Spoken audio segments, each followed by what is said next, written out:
What better way to start the new year than trying to make the Cookie Stroll Festival treat? The EPCOT Festival of the Holidays is in the books for 2025, as is the whole year. But they gave you this spatula and this recipe and those M&Ms if you had bought 5 cookies on the Holiday Cookie Stroll. So we're going to try to make the festival holiday treat. These are the ingredients needed for the peanut butter cookies with peanut butter frosting.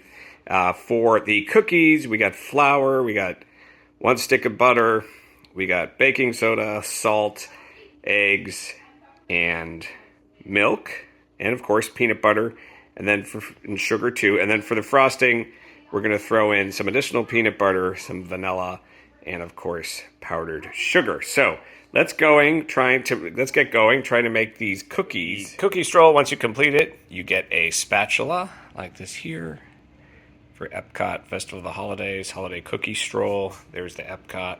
Then here is the recipe for the festival cookie treat. They are peanut butter cookies with M&M's, Minis, milk chocolate candies holiday blend. So that's quite a mouthful to say, but those are the cookies, and they have peanut butter frosting. How are they going to turn out? Let's see. Today they came out looking like this with added M&Ms. They're actually pretty good, but there is a lot of sugar. So if you are a person who doesn't like sugar, stay away. The peanut butter is also a great addition too. So these are the cookies with the recipe card you get if you completed the Holiday Cookie Stroll at EPCOT Festival of the Holidays. Peanut butter galore.